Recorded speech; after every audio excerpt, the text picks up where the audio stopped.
I am checking out. Well, I've checked out. I've left the suitcase with the hotel, so hopefully that'll be alright. I've got my big rucksack on. Oh my god, it's heavy. So it's got my laptop and everything in because I didn't really want to leave that there. So I am spending the morning in Central Park. It's a little bit fresh this morning, but not too bad. It's going to get colder as the day goes along. But I'm going to be out till about 2 o'clock, and then I'll jump back on the train back to the hotel, pick my suitcase up, and then jump on the Long Island Railroad back to JFK. So yeah, I can't believe I'm going home. It's gone really, really quickly. I checked in everything last night. I've got my seat. I've paid for an extra legroom. What are they? Exit row seats right at the front because there's only 2. So me and one other person, it's not going to be so bad, is it? It's quite a gap the other side, so there's a bit of room. So I paid for that way home, so hopefully I can sleep a bit because I've not been sleeping at all well while I've been here. So yeah. So first off, let's head to Central Park and have a wander around there. So the underground has brought me out by the, I think it's called the Washington Circle, the Columbus Circle. Can't remember what it was. But we came through here on the tour yesterday, and they were saying that this street here is where the iconic Stay Puft Marshmallow Man came down from Ghostbusters. So apparently he walked all the way down here in that film. So there you go. Bit of, if you could actually see with the gimbal, bit of information. So Mr. Marshmallow Man came down from there. We're going to go over there. Central Park is just over there. That's the entrance. And then we're going to do our own little walking tour around the bits and pieces I want to see. I'm hoping there's going to be a cafe in there as well so that I can get out of the cold for a little bit, because it is bitter again today.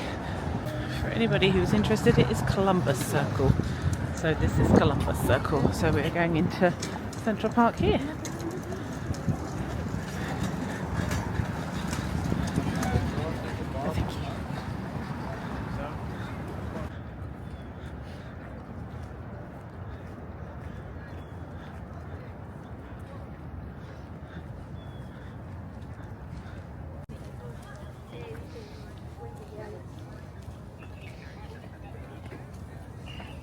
You come to Central Park, can you see a proposal? He's just got down on one knee and proposed to her. So the first stop is the Gapstow Bridge. Obviously you have to imagine it all nice and green and plants and pretty, and that's there. So I'm going to walk around this side and see if I can get a picture of it. But it's weird being in like a park with all the big skyscrapers around you.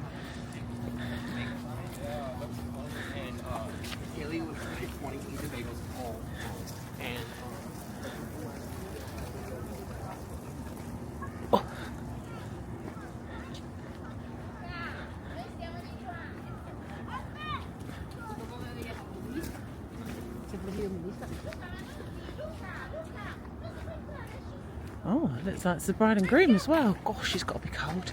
She's got nothing on her arms. How sweet. They've just got married.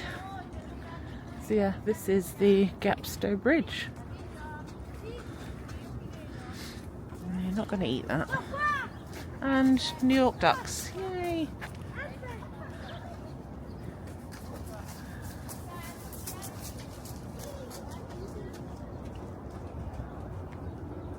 So this building in front of you is the Central Park Carousel. So it's an inside carousel by the look of it. And an old-fashioned carousel too. Oh wow, look. Old-fashioned carousel with horses. It's a shame the doors and anything aren't open, but I can understand why this time of year. But yeah, it's an old-fashioned carousel.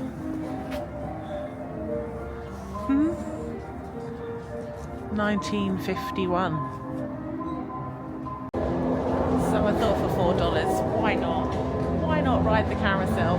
It's an old-fashioned carousel. So I like to do these at Disney World, so I thought, why not ride it here? Yay! It's only $4 as well, so yeah, really good.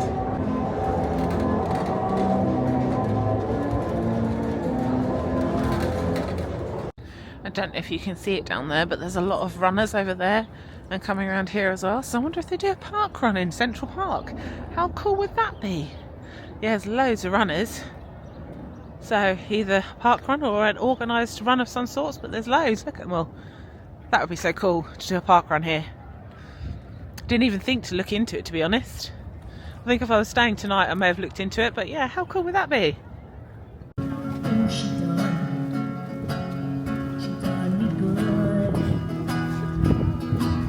So that I've just shown you is a place for pilgrimage for Beatles fans. Strawberry Fields, named after the famous song, is a deliberately informal and often crowded section of the Central Park. It's located right opposite Dakota apartment building where John Lennon lived and where he was murdered in 1980. And you quite often see guitarists and candles and flowers, and obviously there's a guitarist singing at the moment, so yeah. All you Beatles fan, there you go. The fountain's not running, probably because of the time of the year, but this is the fountain from Enchanted. When she's singing, how do you know he loves her? And then I believe they then skip underneath there, which is where I'm going to go down now. So that's pretty cool. And then obviously behind it is they want to say it's a boating lake and a boating house. They've been in a lot of things as well. So cool. This area is very pretty. My fingers are ice today though. Oh.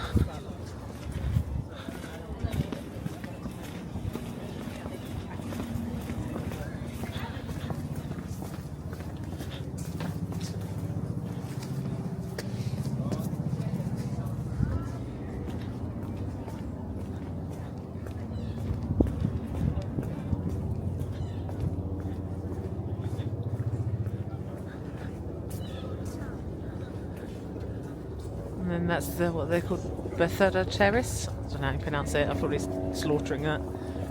How cool is this?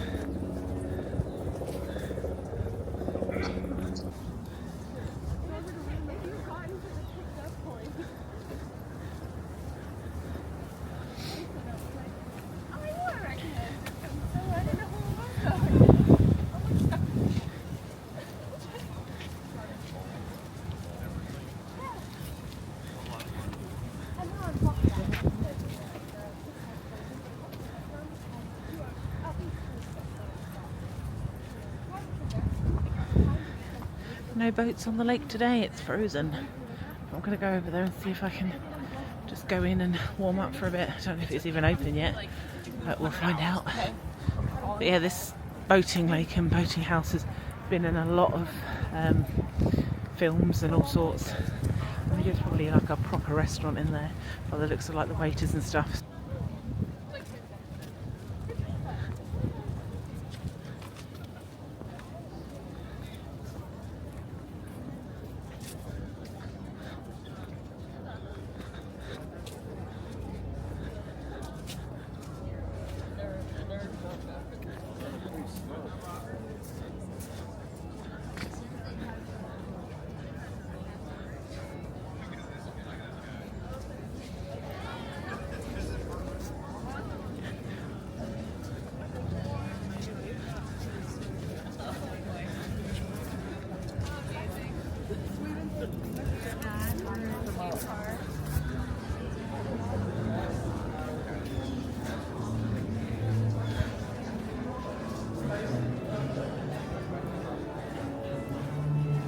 Oh wow. Look at the ceiling. Wow.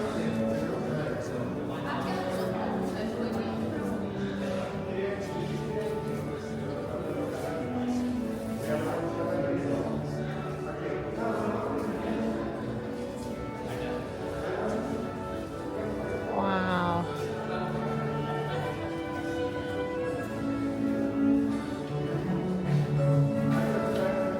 Excuse the huffing and panting. I have just come up a really big hill. But this is one of the reasons I wanted to come into Central Park. And that's Belvedere Castle. Oh god, if I get to the top of the hill that is.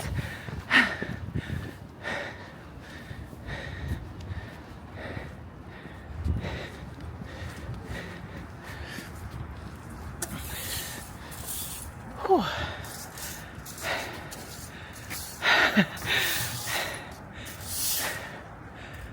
So yeah, this is Belvedere Castle. Just looking at the map, I'm about halfway in the middle, so I've gone all over and around down the bottom. Kind of doesn't look real, does it? It looks like it's like the false facade of, you know, like the facade they made Disney with.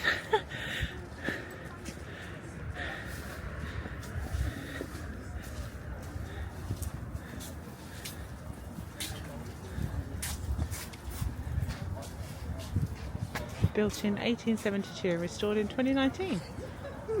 Didn't know that.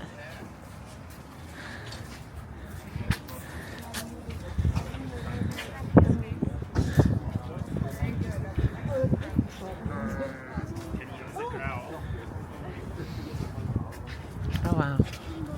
No, we definitely have to go over there to get a picture back.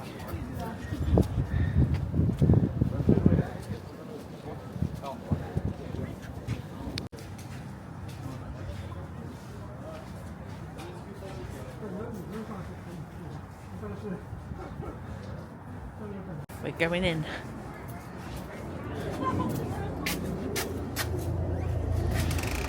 Hello. Oh, it's nice in here. And this view is out. They're really doing something over there. What is the circle that they're redoing over there? They're restoring the theater. Ah, okay. Sorry, I'm in the wrong way, aren't I? Just keep an eye on the mirror, please. Oh, perfect, thank you. Keep an eye on the mirror, please. Oh, we're going up. It's very narrow. Oh, you can only go at one level, you can't go up any higher. Just gives you more views. So that's a theatre, open air theatre that they're restoring.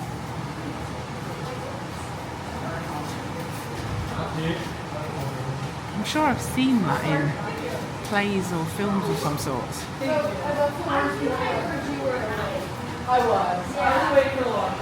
Might as well go outside, now we're here.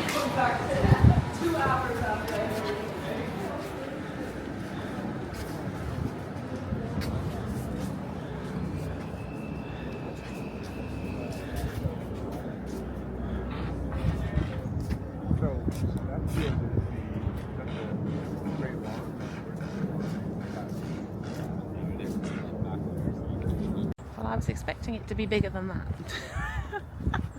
I don't know whether that's just me, but I'm sure when you were looking on TV and stuff or on the films, it was bigger than that. But that could just be me. There isn't any indoor restaurants apart from the boathouse, and that's a bit too pricey for me. So I'm gonna just keep wandering the park for now, and then I might find like a restaurant on the outskirts to sit and have something to eat. I just want like a bagel or a sandwich or something. Probably want to get another one of those bagels I had the other day. But then I can understand why it's more outside eating, because it is an outside park, isn't it? But hey ho, we'll keep walking around and seeing what we can find. Get a bit better view down here. Let me see if I can zoom in as much as it'll allow me to. Yeah, so you get a bit of better view down here of the castle. But it doesn't look real. It looks like a false facade. It looks kind of out of place, but it's obviously been here a long time. I'd like to see if it looked like this pre-2019 when they had the renovations or not. The area it's in is absolutely beautiful. The pond's all frozen over. Sun coming through the trees. Pretty. So that in front of us now is Cleopatra's Needle, apparently. You can see some of the hieroglyphics on the side still. Looks a bit battered. Let's go up and have a look. Isn't me saying it looks a bit battered, it's probably like years and years and years old. At least a historian.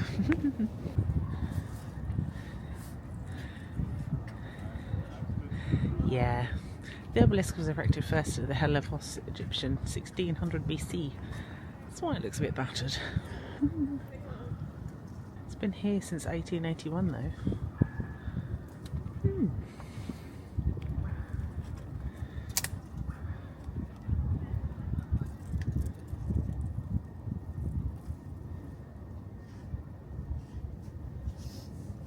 So you can see some of the original hieroglyphics on the side. I'm surprised it's still standing actually with all the winds and hurricanes and things they have.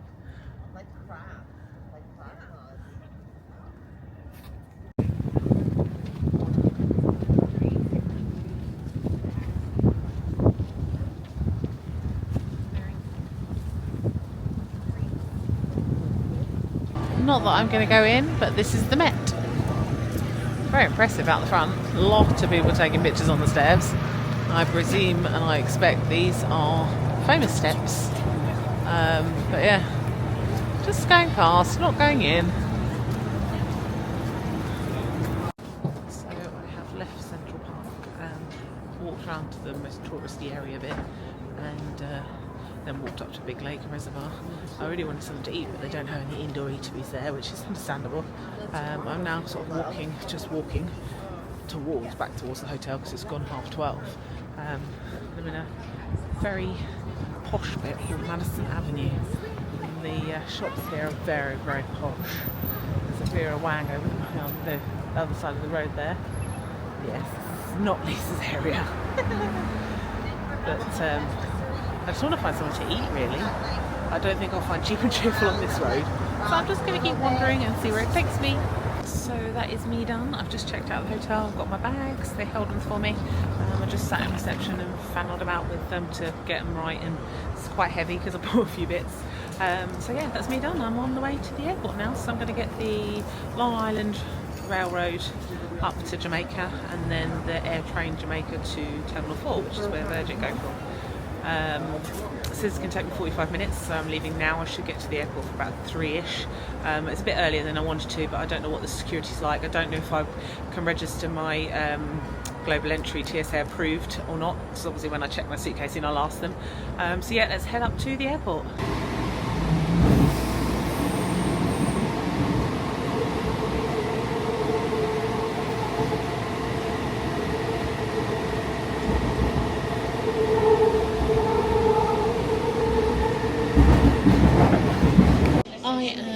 I've got my microphone out, so hopefully you can hear me better because it's quite noisy in here.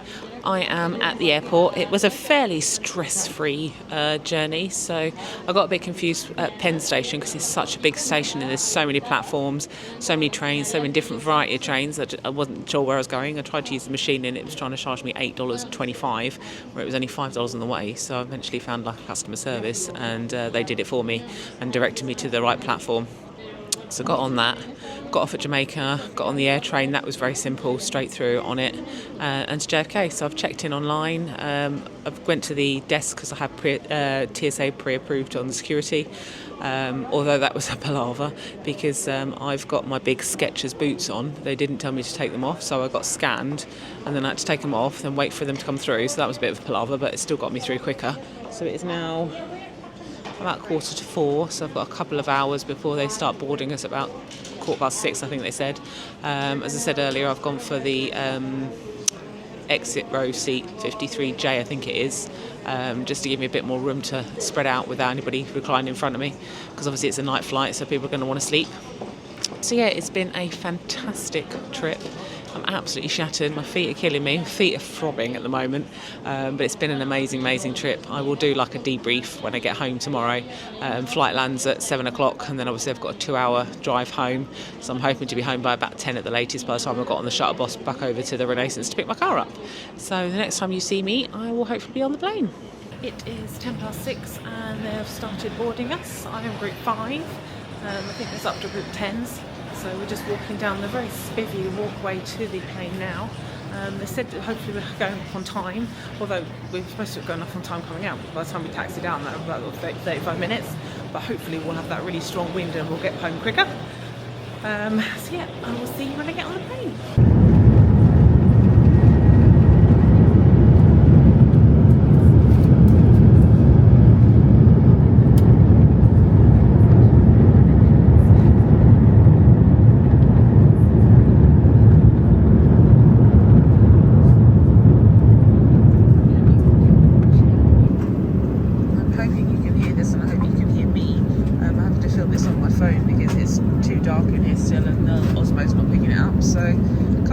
With the breakfast options, we've got a yoghurt, a couple of bits of fruit, and a That's all we get for breakfast. Not impressed with that. Hopefully you can hear me. So it's coming up to 12 o'clock. I think it's just gone 12 o'clock. Yeah, it's 12:05, so we've got about an hour to go. Flight's been uneventful. It's gone pretty quickly. Managed to get a couple of hours sleep. The downside with this early flight is that it really messes with your sleep patterns. Breakfast was atrocious. It's the worst breakfast I've ever had. Dinner was really nice actually. So the pesto pasta was like a pesto sauce and a cheesy on the pasta, and you had like a little Caesar salad and a chocolate like brownie pot and cheese and crackers. So that was really nice, but just lets it down with the breakfast. The breakfast was really bad. Even BA's dodgy breakfast bagel beats that, so never mind. Yeah, so that's pretty much it now. As I say, we've got about an hour left to go, and then we'll be landing. I've then got to try and find the shuttle bus, get back over to the Renaissance and get to my car. So the next time you see me, I will probably be off the plane and waiting for the shuttle bus. I am back in the car, so that was painless. We landed half an hour early at 6:30. I was off through customs, through passport control, got my suitcase, although I got a bit worried with my suitcase because the AirTag wouldn't update and said it was still in New York, so I was like, oh god. But thankfully it did come out. It came out quite a while after everybody else's suitcases, but it did come out. And then I only had to wait a couple of minutes for the bus back to the Renaissance, pick my car up and good to go. So it's what, it's 7:30, so an hour from landing, I'm out back at the car ready to go. So really impressed with that. It's an hour and 39 home because it's Sunday morning. Hopefully the traffic's not going to be too bad. Hopefully there's not too many road closures. And it says I'm going to get home about 9:10. I'm going to get some food and fall into bed. So hopefully it's a clear journey, and I'll see you when I get home. So I wanted to finish off the New York vlog a while ago, but obviously I've been back, it's April now and I've been back quite a while. But I just wanted to say, just give a few bits of information really. So I flew with Virgin Atlantic and I used Flying Club points. So it only cost me, I think, about 250 quid for the taxes. So that was really handy. Flew into JFK. I got the train and the tram and the train round, which was really, really easy. You would have been able to see that in the first of my vlogs. I stayed at the Hampton Inn, Madison Square Garden, which was really central for everything. I was right near Madison Square Garden, right near the subway. It was only probably like half an hour, 35 minutes to walk to most places. So it's really, really central. I had breakfast included as well, which I was really impressed with. And that was, I think it was just over £400 for the 4 nights. I got that in a Black Friday sale. So I bought the end of November last year for January this year. And I was really pleased with that because people who've looked at it since have said it's quite expensive. So yeah, I've got a really good deal. And then I used the Go City Pass. I decided to buy 5 excursions. Again, I got that in the Black Friday sale, so I got a really good deal for that. And that allowed me to do the Rock, Natural History Museum. What else did I do? The Harbour Lights cruise, I think I paid for, or the Natural History Museum I paid for, I can't remember which. I did the movie tour. Gosh, I can't remember now. So many things you would have seen obviously from the vlogs. It was really good actually, included 5 different things. I did a Broadway show. Yeah, it was an amazing trip. The only downside for me obviously was the cold. It was absolutely bitter, and especially that last day that I spent in Central Park, I couldn't feel myself. I was so cold. So I went for 4 nights and 5 days, and for my first time on my own, I really thought that was plenty for me. I'd love to go back in the warmer weather. As a solo girl traveling on her own, I was a bit worried about the subway, and at times it did feel a bit, but it was fine, absolutely fine. Walking around at night as well wasn't too bad. The only thing I didn't like was the constant smell of marijuana. It was everywhere because I think it's legal over there, so it's literally everywhere and in your face all the time. So that was the only thing I didn't like. But I thoroughly enjoyed it, and I'd love to go back. So I hope you've enjoyed this vlog series. There are going to be a couple of my extreme day trips coming up next before the Florida series kicks in again, because I'm off actually in a couple of weeks to Orlando for a week. So yeah, I hope you've enjoyed this series, and I'll catch up with you again soon. Bye.